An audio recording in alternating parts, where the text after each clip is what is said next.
where is her boyfriend's obligation? That's what we have to ask. Why should my client be paying for a house for him to live in rent free? He's not paying rent. And my client is not only the out spouse, but the expectations that she places on him in the text messages are untenable and unfair. She demands money. She demands gas in her car. She demands groceries. She demands diapers. He doesn't mind those things, but he is also paying for her housing. He's paying the utilities. And in fact, he believes that her boyfriend is working out of the marital home using the internet he's paying for. So my client is continuing to pay for the internet and the utilities to make sure that they're paid, and so his credit doesn't get affected, and to make sure his children are safe. But he is seriously being taken advantage of here. That being said, there is absolutely no reason she cannot be working. And as the court is aware, we just agreed to a 50-50 residential schedule. So that means that there's no reason she can't be working on her off weeks from the children. I'd like to point out for the court that she did not file a proposed parenting plan. She did not file a financial declaration. We have no idea what her expenses are, what her income is, if she has any. She needs to get a job. If her boyfriend isn't working, he needs to be. If he isn't working, then if he is working, then he needs to pay rent, thereby reducing my client's obligation. He can choose to pay rent to my client, or he can find his own place. My client is paying for everything right now and has been since this whole sensitive territory, serious allegations of sexual assault. But notice, the judge won't make final findings here. This is a temporary orders hearing, not a criminal trial. The key? Courts usually impose safeguards, not verdicts, at this stage. Audience question. Should judges wall off disputed abuse claims at temp hearings or add conservative protections until the truth comes out? She just picked up and left with no notice for a month and 3 weeks, and then just expects him to be out of the house, expects it to be in perfect shape, perfect condition upon her return. My client wanted me to address the flea situation and the messiness of the house. The house is not as messy as she tries to represent. And here this guy is trying to take care of these kids and take care of kittens that she initially brought in. She decided to foster a bunch of flea-ridden kittens, and she brought them in the house. The flea issue started because of her. And then she tried to blame it on him, and now she's trying to use this declaration and this court process to say that it's him. It's his fault. It's his neglect, which is not the case. She also made some serious allegations about sexual assault and then talked to my client subsequently, wherein she informed him that, well, the last time they were together, she just didn't want to. Never once did she say no. Never once did she ask him to stop.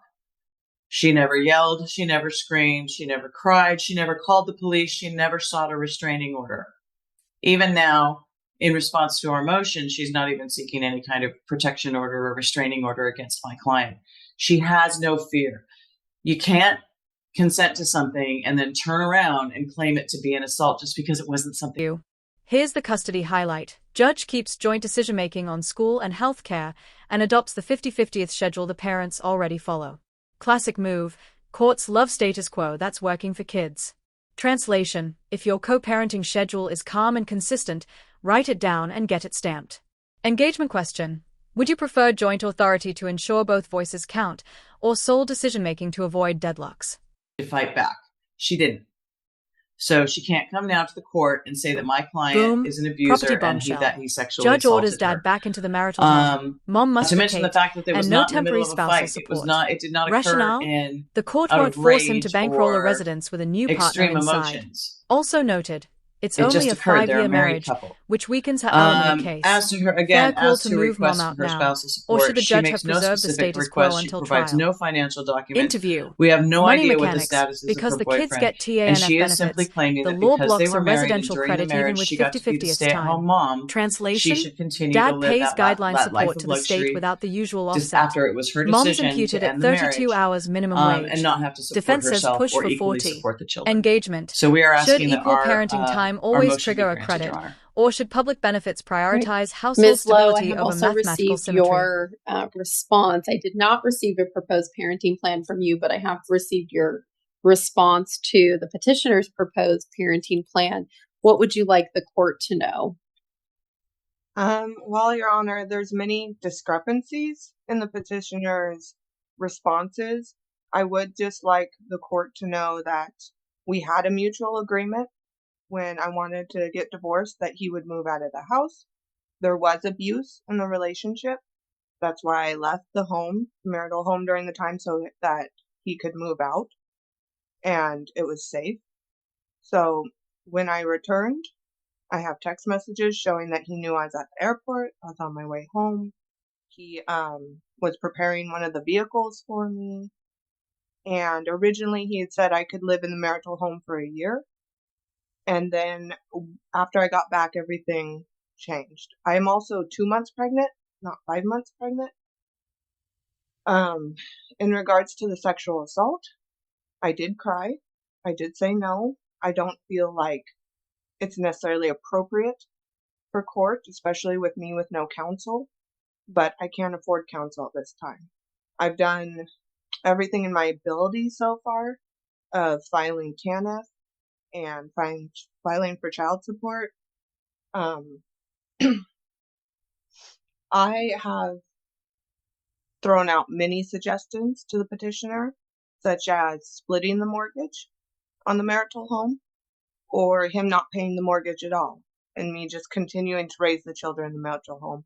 I've been a stay-at-home mom since the birth of both of our children. So for those reasons, that's why I asked to stay. And that was our agreement. And he was moved out when I came back. So And I'm sorry, Your Honor. And there's another adult living in the house with you at this time? There is. I don't receive any support through the state for my other child that lives in the home who's 10 from a previous relationship, and I don't receive any kind of support for my significant other who I am pregnant with right now. And is your significant other who's living in the marital house with you paying any of the expenses for the home? No, Your Honor, but I have offered to start paying expenses in the home. I've never asked the petitioner to pay the mortgage. It was his conclusion that he was going to keep doing it. He said he didn't want the power to go out on the children. But my only request was to stay in the marital home and raise my children. I'm very flexible on everything else. But because this is a first hearing, we haven't gotten that far.